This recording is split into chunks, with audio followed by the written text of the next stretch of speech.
Hey guys, today I'm going to be talking about some comments that people have left on my videos, and I was waiting for this, the breeder comments, and they say when it rains it pours. It's true. Some people actually made videos responding to the subject of being child-free negatively in response to my videos. So today I'm going to be commenting on two videos that an individual has made in response to my videos talking about how vasectomy should be banned and all that stuff, and I'm also going to be addressing some people's comments. But let's get started. Here we go. Right now, the most absurd thing is happening. Most absurd thing? I don't think so. I can think of much more absurd things than what he's going to talk about. Right. So-called movement of being child-free. I don't seem to understand it. Not many breeders do. Not many religious people do. Let's see. So, I can understand people delaying their children, but to be in a position where you think you're going to be child-free is ridiculous. No, I'm going to be child-free forever. It's not ridiculous. And I'm sure a lot of people watching this video don't think so either. It's obvious that most people regret it afterwards.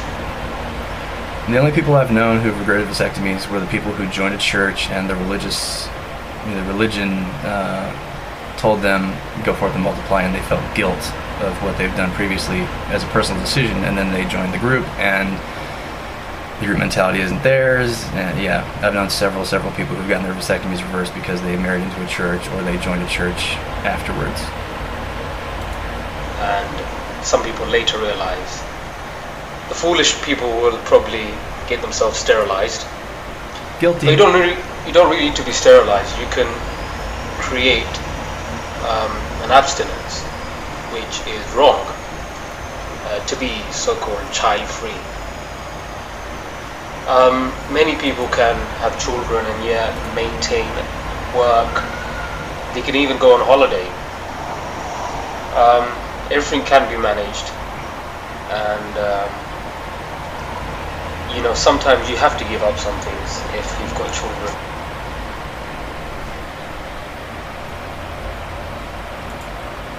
More than some things. If you've got children, you can still go on holiday and all that stuff, but you gotta have your kids in tow, and it's 100 times harder. And being child-free means we don't have to deal with that shit. We choose not to deal with that shit. It's in some ways it's God's work. God's work. There's the religion again. Because you're looking after these children and taking them to school. That itself is a pleasure. Pleasure. There's always ways where you can have a bit of a holiday. Drop the kids off to the grands or to another sibling. Because I truly believe that desire is there to get away. And nevertheless, you can always take your kids with you. Take your kids with you, yeah, right, yeah.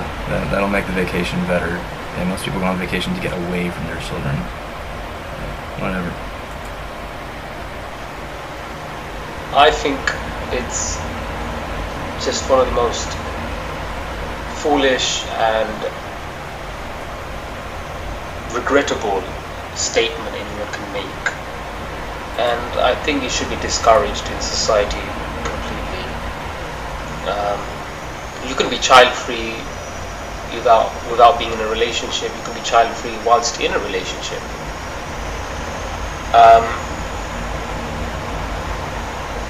This and many other of my views, including vasectomy, it's all pretty much within the same branch of thinking.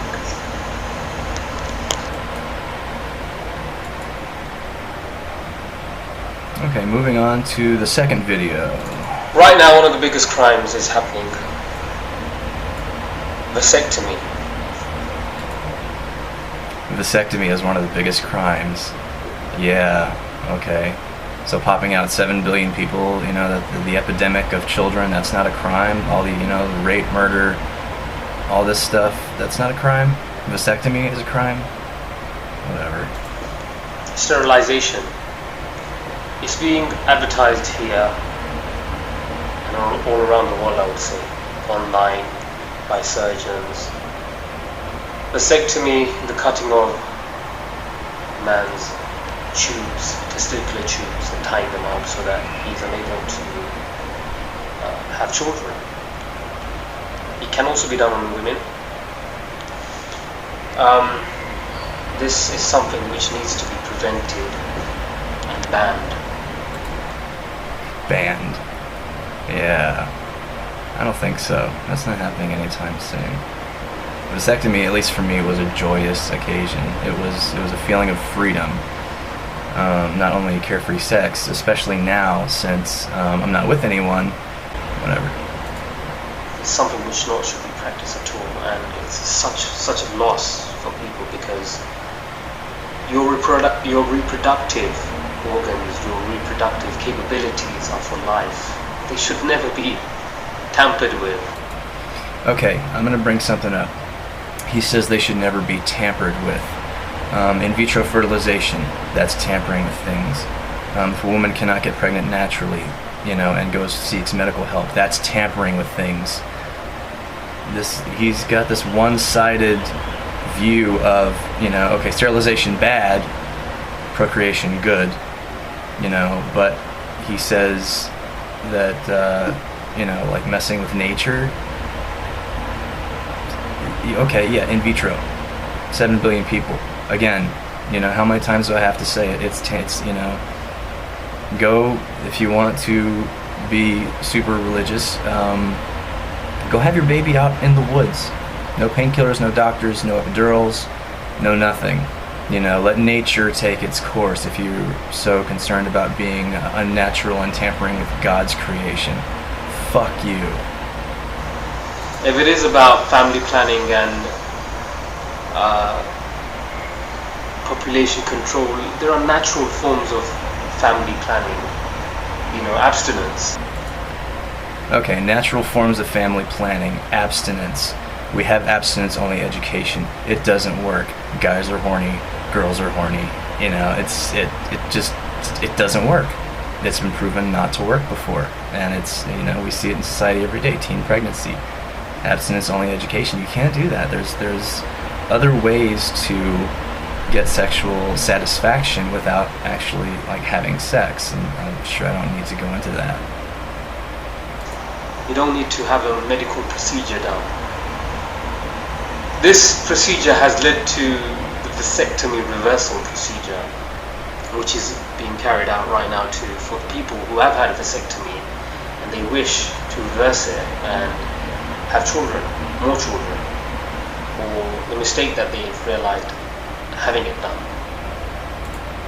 I like how he talks about the vasectomy as a mistake, and everyone's who gets it once is gonna want it reversed, and everyone who gets it is gonna change their mind someday. I'm not gonna change my mind. I have my reasons are genetic, and recently going through a divorce, I'm happy that we never had children together. If we did, it would be incredibly hard, so much harder than it already is.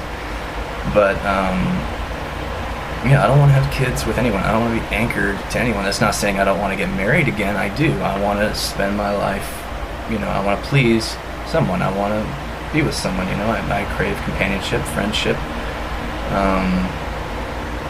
physical contact, all that stuff. But I don't have the drive to make a baby with someone. Just don't have it. That, and there's, like I said in my previous videos, the diseases that run my family. My uncle is battling cancer right now, esophageal cancer. My mom has had several strokes because she smokes, but that's her thing. My grandma passed away when she was 71. She got diagnosed with Alzheimer's at 61, so within 10 years of being diagnosed with Alzheimer's and dementia, she passed away. There's undiagnosed mental disorders on both my mom and my dad's side of the family going way back. I'm not passing any of that on. Those are my reasons for not procreating. Those are my reasons for getting a vasectomy. And, I'm sticking with it. Nothing can change my mind. Nobody can change my mind. So, we'll see. One's reproductive capabilities out from life, and it should never be practiced. My religion, Islam, and even other religions, I believe, forbid this practice. I've never heard of. Well, I know that the Catholic religion says no, no condoms, no birth control. I don't know any other big religions that like want to ban vasectomies, and I mean it's a huge political issue right now with women's reproductive rights and stuff. So we'll see how that goes. They can't do anything to me, thank God.